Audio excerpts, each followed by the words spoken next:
This is the Fractal Design Meshify S2. You may have seen a pre-roll or two on our channel about it, and for good reason. We only promote products, obviously, that we love and or use, and I absolutely love the Meshify S2.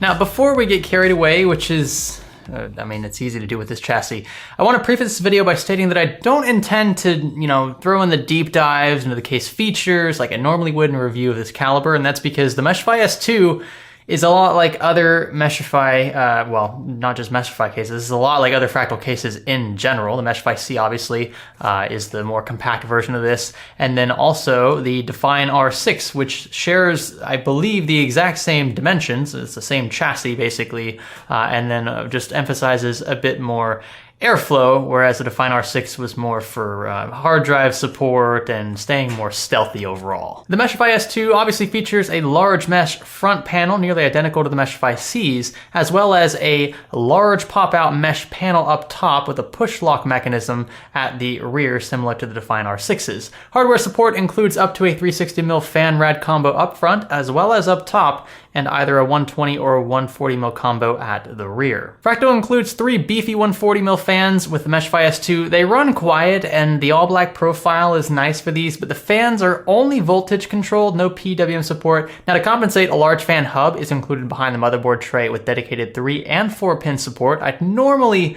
count 3 pin fans as negatives in 2019, especially at this price point, but the large PWM fan hub more than makes up for this. In fact, these 3 fans are likely all you'll need, even like in an expensive build like this. So unless you're a stickler for Noctuas or Silent Wings, which by all means I understand, I would just stick with these in here. Now, I love the inclusion of rubber grommets. Those are my favorite. The large removable panel for a longer rad, extra fan, or reservoir. In fact, this is an excellent case for liquid cooling in general. You can mount a res in this large panel.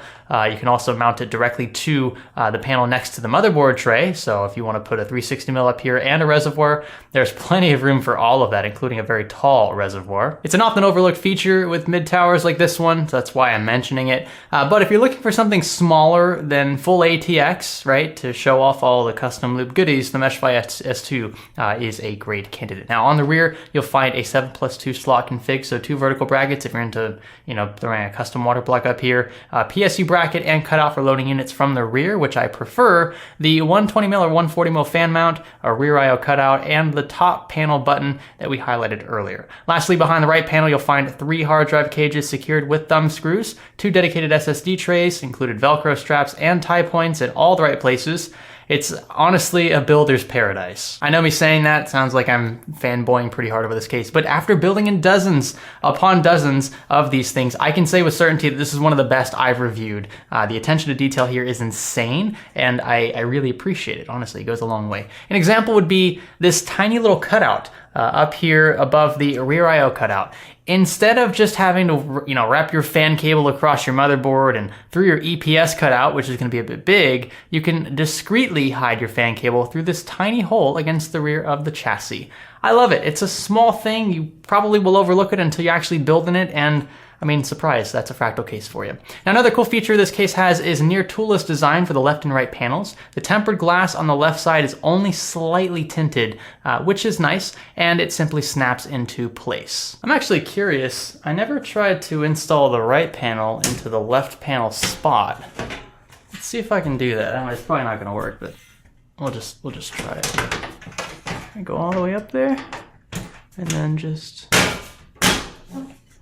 Is that right?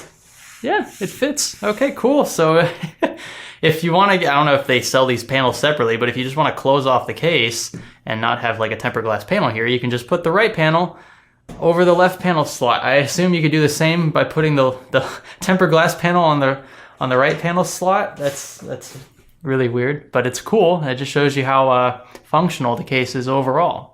Yeah, let's get this off. All in all, I like the ease of use approach with snapping on the panels, and you can secure them with thumb screws if you wish. Now, with that said, there are a few things I would change. First, you can't remove the front basement cover unless you remove the front panel first.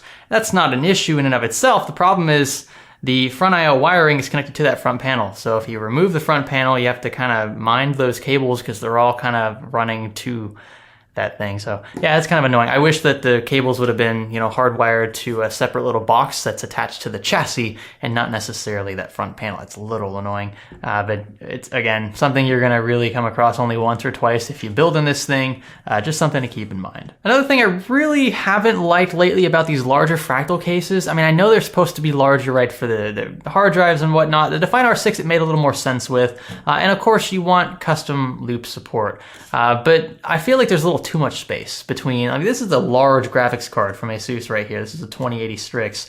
And we still have over 6 inches of space between the front fans and the end of the graphics card, which extends past a typical ATX motherboard. On the contrary, the Meshify C is just a bit too compact for a lot of people. I mean, this card plus a 360 mil, or well, 240 mil rad in that case, wouldn't fit because this card is just too long.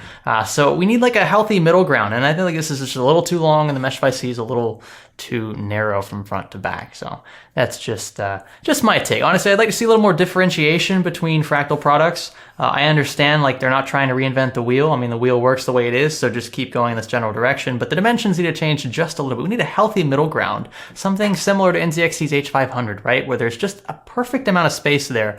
Again, the Meshify C is a good option, but certain parts won't fit. So maybe an inch or two extra from that chassis would be perfect. I don't know, I'm just throwing out options. I just think we could go with something a little smaller than this here. But anyway, enough with features, let's talk airflow. It's no secret the Meshify S2 emphasizes this, the word mesh. I mean, it's literally in the name, and the resulting airflow is spectacular. Compared to the best-in-class Phanteks P600S, the Meshify S2 yields identical load CPU temperatures at 78 degrees Celsius. This is 4 degrees over the Matrix 70 from Deepcool, and 6 degrees over the Be Quiet Dark Base 700. They're all kind of similarly priced. The Matrix 70, excuse me, is much cheaper, but it's got a closed-off front panel, so there you go. So the Meshify S2 is tied for best overall CPU temps. The story changes, though, for the graphics card. The Phanteks P600S yields 65 degree GPU temperatures, while the Meshify S2 gave 67 degrees Celsius. I mean, sure, it's a noticeable delta, but it isn't like, you know, life-threatening. And if you look at our other cases, you'll find that this is a pretty standard temperature. Things only dropped by an additional 2 degrees when the front panel was completely removed, which isn't alarming either. So this could be tied to, I don't know, the way we routed the PCIe cables, right? Maybe it's blocking some of the air from this front fan. I don't know. The P600S offered a dedicated cutout for those cables, and this really doesn't, so that could be the reason why we could try locating this somewhere else. But I feel like the optimal position is to run these cables into the rubber grommet next to the motherboard, so that's why we left it there. And I mean, come on, 70 degrees Celsius for a graphics card or anything under that is already good. So how do we conclude then? Is this my new favorite case? No, not really. I mean, but that doesn't really say much. The P600S wasn't my favorite case either. The Meshify S2 is priced at $149.99 on Newegg, which is exactly the same price as the Phanteks P600S. So these two are definitely targeting each other. I mean, that makes sense. As for which I would choose, it ultimately comes down to, I don't know, the type of build. The Meshify S2 would probably be better for custom water cooling, right? Because it's got an elongated shape. But the P600S is just a bit more flashy and stylish. And I mean, I like the nylon a lot. That's a really cool implementation. But I don't know, I like to look at cases the same way I look at cars. Fractal cases are like Bentleys. I honestly believe this. I know we ran a few ads comparing this to a Lambo, kind of satirically, but just roll with it.